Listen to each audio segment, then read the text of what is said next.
بسم اللہ الرحمن الرحیم۔ آج کی ویڈیو ایک ایسی پاک باز خاتون کے بارے میں ہے کہ جن کو ہمارے پیارے نبی حضرت محمد مصطفیٰ صلی اللہ تعالی علیہ وسلم نے 4 عظیم عورتوں میں شامل کیا۔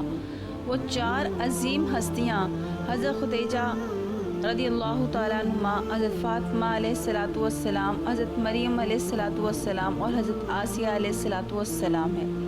آئیے بات شروع کرتے ہیں کہ فرعون کی شادی سے فرعون مصر نے ریان بن ولید کی پوتی حضرت آسیہ کو شادی کا پیغام بھجوایا۔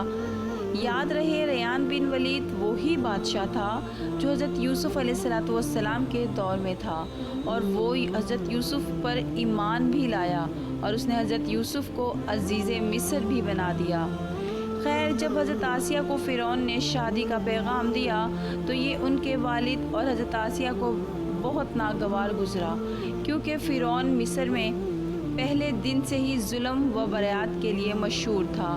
لیکن فرعون نے اپنی بادشاہت کے زور پر حضرت آسیہ سے شادی کر لی اور دھمکی دی کہ اگر یہ شادی نہیں کرے گی تو آپ کے والدین کو قتل کر دیا جائے گا۔ شادی ہونے کے بعد بھی اللہ پاک نے حضرت آسیہ کو فرعون سے محفوظ رکھا اور وہ آپ پر قادر نہ ہوا۔ اس بارے میں مفسرین لکھتے ہیں کہ شادی کی پہلی ہی رات جب فرعون حضرت آسیہ سے ہم بستری کے لیے کمرے میں گیا تو اللہ نے اس پر نیند کا ایسا غلبہ ڈالا کہ وہ ساری رات ہی سویا رہا۔ کچھ کتابوں میں لکھا ہے کہ اللہ نے فرعون کو نامرد کر دیا تھا، جس وجہ سے وہ حضرت آسیہ سے صحبت ہی نہ کر سکا، اور بعض نے لکھا ہے کہ فرعون کو ایک ایسی عجیب بیماری تھی کہ طبیبوں نے اس کی ساری عمر صحبت سے منع کر دیا۔ دیکھا جائے تو یہ بھی حضرت آسیہ کی ایک طرح سے کرامت ہے کہ اللہ نے انہیں کیسے فرعون کے ناپاک جسم سے محفوظ رکھا۔ بعض روایات میں فرعون کی ایک بیٹی کا ذکر بھی ملتا ہے۔ آپ کو یہ بتاتے چلیں کہ وہ لڑکی انہوں نے کسی سے لے کر پالی تھی۔ خیر، ایک رات فرعون نے خواب میں دیکھا کہ اس کا محل نابود ہو گیا ہے۔ خوف و وحشت سے اس کا پورا وجود لرزنے لگا۔ اس نے نجومیوں کو بلا کر ان سے اپنے خواب کی تعبیر پوچھی۔ انہوں نے کہا کہ عنقریب بنی اسرائیل کا ایک بچہ تمہارے محل کو نابود کر دے گا۔ اس لیے فرعون نے حکم دیا کہ بنی اسرائیل میں جس کے ہاں بھی لڑکا پیدا ہوا اسے فوراً قتل کر دو، لیکن اگر لڑکی پیدا ہو تو اسے قتل نہ کرنا تاکہ ان کی نسل باقی رہے۔ جب حضرت موسیٰ علیہ السلام پیدا ہوئے تو ان کی والدہ نے فرعون کے سپاہیوں کے ڈر سے حضرت موسیٰ علیہ السلام کو ایک صندوق میں رکھ کر دریا میں ڈال دیا۔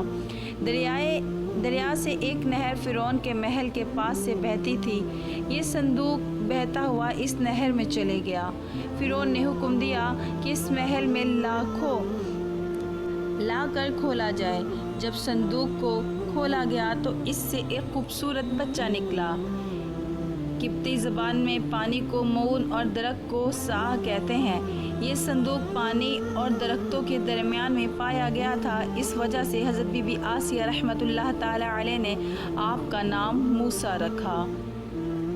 حضرت آسیہ رحمۃ اللہ تعالی علیہ نے جب حضرت موسیٰ علیہ السلام کے چہرے پر نور دیکھا تو انہوں نے حضرت موسیٰ علیہ السلام کو اپنا بیٹا بنا لیا اور فرعون سے کہنے لگی، ترجمہ: یہ بچہ میری اور تیری آنکھوں کی ٹھنڈک ہے، اسے قتل نہ کرو۔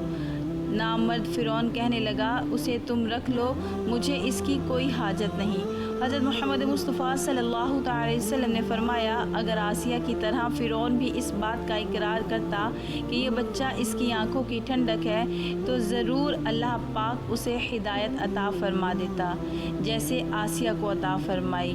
حضرت آسیہ علیہ السلام کو اللہ پاک نے قرآن میں عورتوں کے لیے نمونہ بھی قرار دیا ہے۔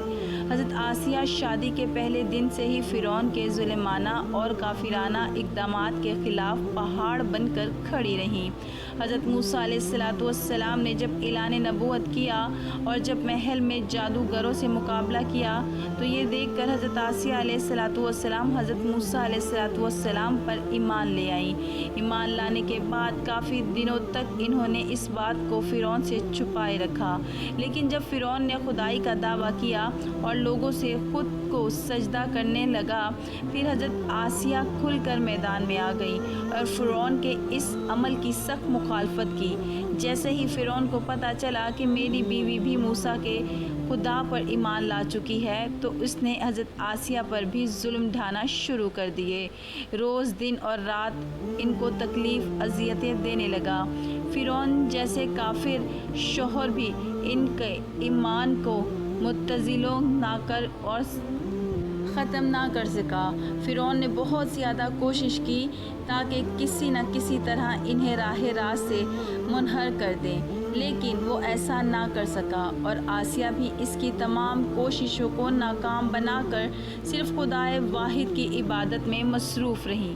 حضرت موسیٰ علیہ السلام کے چاہنے والے فرعون کے سپاہیوں کے ہاتھ ظلم و ستم کی بھیانت پر چڑھے رہے تھے اور انہیں بے دردی کے ساتھ قتل کیا جا رہا تھا، یہاں تک کہ فرعون نے حضرت موسیٰ علیہ السلام پر ایمان لانے والے ایک شخص کو، جسے قرآن کریم نے مومن آل فرعون کے نام سے یاد کیا ہے، بڑی ہی بے دردی سے قتل کر دیا، جس کے بعد حضرت آسیہ رحمۃ اللہ تعالیٰ علیہ کے صبر کا پیمانہ چھٹ گیا اور کھلم کھلا فرعون کی مخالفت کرنے لگی۔ فرعون میں غیظ و غضب کی آگ بھڑک اٹھی اور اس نے اپنی زوجہ آسیہ کو بہت ہی دردناک طریقے سے اذیتیں پہنچائی۔ اس ظالم نے ان پر بڑے بڑے عذاب کیے، ان کو بہت زیادہ مارا اور زور و کوب کیا اور 4 کونٹھیوں میں آپ کو گاڑ دیا۔ حضرت آسیہ رضی اللہ تعالی عنہ کے چاروں ہاتھوں پیروں میں لوہے کی کیلیں ٹھوک کر چاروں کونوں میں اس طرح جکڑ دیا کہ وہ ہل بھی نہیں سکتی تھی، اور بھاری پتھر آپ کے سینے پر رکھ کر ان کو ریت پر دھوپ میں لٹا دیا اور پانی بند کر دیا۔ اللہ اکبر! ایک دفعہ ذرا سوچئے تو دوستو، تنہا عورت اور ظالم و جابر شوہر کا محل، ہاتھوں اور پیروں میں کیلیں ٹھوک دی گئی ہیں، گرم ریت پر لٹایا ہوا ہے اور سینے پر ایک بھاری پتھر رکھ دیا گیا ہے، پھر بھی حضرت آسیہ علیہ السلام اللہ تعالیٰ پر ایمان لائی رکھیں، ان مصائب کے باوجود قائم و دائم رہیں اور فرعون کے کفر سے خدا کی پناہ چاہتی رہیں۔ ایک روایت تو یہ ہے کہ فرعون نے حضرت آسیہ کی کھال اتار دی اور پھر ان پر چٹان کو گرا دیا۔ اللہ اکبر! آپ کا مزار پر انوار مصر میں ہی واقع ہے۔ تاریخ انسانی میں حضرت آسیہ کا ایمان پر قائم رہنا ان کا صبر اور عزم و استقلال کا ایک بہت بڑا درس ہے۔ اس میں کوئی شک نہیں کہ عورت کے اندر اتنی طاقت موجود ہوتی ہے کہ وہ ہر طرح کے ظلم و ستم کے آگے پہاڑ بن سکتی ہے۔ اللہ پاک ہم سب کو حضرت آسیہ علیہ السلام کی طرح صبر کرنے کی توفیق مرحمت فرمائے۔